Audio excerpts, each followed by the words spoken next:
en la medida en que estamos además en momentos de cambios de portafolio, ¿verdad? Lo que de otra manera también le llamamos desdolarización. Hay un proceso de desdolarización que ya lleva un tiempo, que fue un poco interrumpido durante la crisis, pero que está retornando, y eso implica también modificar las condiciones de deuda. Bueno, ese proceso hay que acompañarlo con la estrategia de deuda sin que ese cambio de portafolio, sin que esa presión a la desdolarización ¿verdad?, repercuta de manera excesiva en el mercado monetario y en el mercado cambiario. También hay riesgos de desequilibrio en este sentido. Los fundamentalismos también son malos en esto, ¿verdad? Una política monetaria demasiado exigente impacta sobre el costo del financiamiento, pero si la esterilización no se realiza, obviamente eso termina afectando o los precios o la deuda del Banco Central. De alguna manera, toda esta lógica lo que está diciendo es: acá hay situaciones que hay que mantener de manera equilibrada porque si no por algún lado explotan, ¿sí? Si no es el tipo de cambio es la inflación, si no es la inflación es la deuda, si no es la deuda es el tipo de cambio. Hay como que estar equilibrando y sosteniendo varios platos a la vez de manera equilibrada y consistente. La desdolarización y la competitividad también tienen su relación de consistencia y equilibrio, ¿verdad? Todos queremos desdolarizar lo antes posible para hacer más potente la política monetaria. Todos queremos desdolarizar lo antes posible para ganar en soberanía monetaria. Lo que está claro es que si esa presión se hace demasiado rápida, eso afecta el mercado de cambios, eso presiona también o contribuye a las presiones de apreciación cambiaria que tenemos hoy, y eso también hay que hacerlo de manera consistente y equilibrada. El objetivo de desdolarización es importante, el objetivo de mantener la competitividad de nuestras empresas también es importante. Seguramente está en la sabiduría de las políticas el tener los equilibrios adecuados para poder desarrollar ambos procesos de manera sana y criteriosa. Un aspecto más, una última parejita que hace ya no a los aspectos monetarios, sino a los aspectos bancarios y financieros. Regular versus promover. También en eso tiene que haber consistencia y equilibrio. Una regulación demasiado dura puede afectar e impedir o obstaculizar ciertos negocios, el desarrollo de ciertos negocios.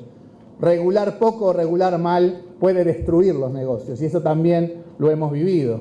Por otro lado, las políticas de promoción tienen que hacerse de manera también activa, criteriosa, negociada, en contextos de regulación adecuada. Por lo tanto, debe ser consistente el diseño de la regulación financiera con las lógicas de promoción de mercados en el Uruguay que sí habrá para desarrollar servicios financieros en el Uruguay.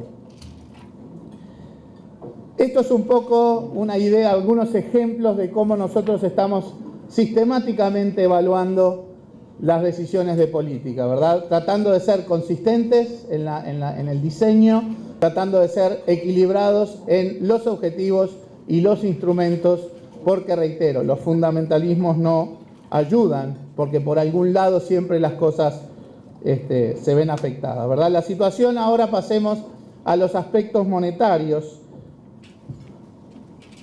Hemos desarrollado, sobre todo en el correr de lo que fue la crisis 2008-2009, una política casi de manual con respecto a la fijación de tasas de interés orientadas a objetivos de inflación. Ahí pueden ver que el dibujo, entre comillas, de todos los países de la región con respecto a sus tasas de interés es esencialmente el mismo,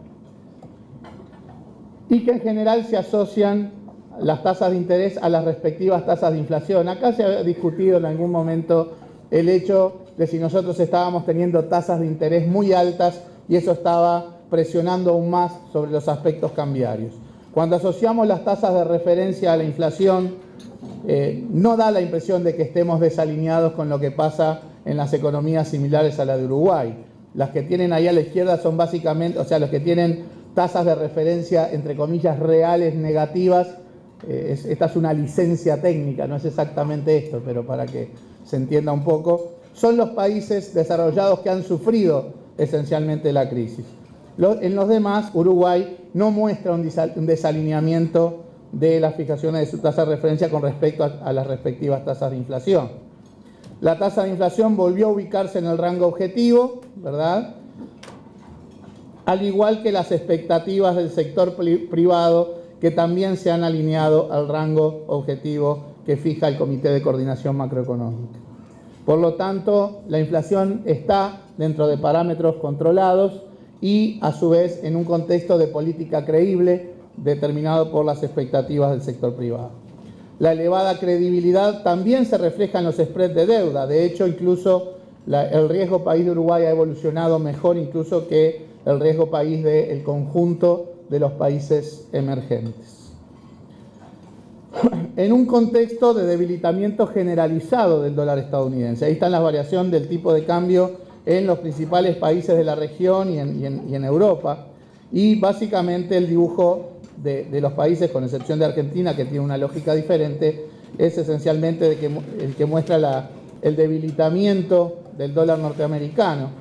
Y también en esto quiero hacer una breve digresión acerca de cosas que se discuten cada 3 meses cuando el Banco Central tiene que fijar la tasa de referencia, porque automáticamente se lo razona como que a mayor tasa, menor tipo de cambio, y si por lo tanto el Banco Central, si fija una tasa más alta, va a caer el tipo de cambio, si fija una tasa más baja, va a subir el tipo de cambio. Sin llegar a negar regularidades de carácter conceptual, que obviamente hay, lo que sí queremos ver es que eso no es básicamente el proceso que se ha ido dando. Ahí tenemos Brasil, Chile, Colombia, Australia. En general no se ve una relación inversa entre tasas de referencia y tipo de cambio, y Uruguay en eso no es la excepción. Esto no lo apunto como para discutir conceptualmente una cosa que tiene lógica conceptual, pero sí para matizar muchos de los análisis que a veces se hacen de manera rápida a la hora de discutir la política monetaria en el país. El desempeño exportador en Uruguay ha sido muy bueno en el contexto global. Uruguay, ahí si ustedes ven el cambio de las exportaciones en 2009, todo eso que va hacia atrás es justamente caída de exportaciones en casi todos los países del mundo. Bueno, Uruguay ha sido de los que menos ha caído sus exportaciones, un 9%. Y los precios de exportación han retomado los niveles previos a la burbuja de precios internacional, que de alguna manera fue también impulsada por el descontrol en los mercados financieros, que obviamente es lo que terminó desplomando los precios en el último trimestre del 2008. Como verán, los precios actuales de exportación, y estos son indicadores de la Cámara de Industrias, los índices de precios de exportación, es decir, son los precios que efectivamente el Uruguay cobra por sus exportaciones industriales, están esencialmente en el mismo punto que en el primer semestre de 2008, situación en la que en general todos coincidíamos que era una situación bastante saludable. Otro aspecto que normalmente enfatizamos, y es que buena parte de la evolución de los precios en realidad es la contracara de las fluctuaciones del tipo de cambio, ¿verdad? Precios internacionales altos en general se asocian a un dólar más débil. Bueno, si uno ve ahí los gráficos para Uruguay, México, Brasil, Nueva Zelanda, o sea, tampoco esto nos sucede a nosotros solos. Lo que puede ver justamente es la relación absolutamente inversa entre precios internacionales y evolución del tipo de cambio en los distintos países. Uno podrá decir, bueno, entonces este es un posicionamiento relativamente confortable, complaciente con la situación. Bueno, creo que difícilmente pueda decirse que el gobierno ha tenido una situación de autocomplacencia o de conformidad con la situación, porque ha estado muy activo en el mercado cambiario y en otras medidas que impactan sobre el mercado cambiario. Para muestra este gráfico que justamente refleja cómo el Banco Central ha contribuido con compras masivas de dólares en los últimos meses, al punto tal de estar hoy en un récord absoluto de reservas internacionales. O sea, el gobierno contribuyó a que la situación sea un poco más saludable porque entendía que no debían arriesgarse objetivos, en este caso de competitividad, equilibrados con los objetivos de inflación y de deuda.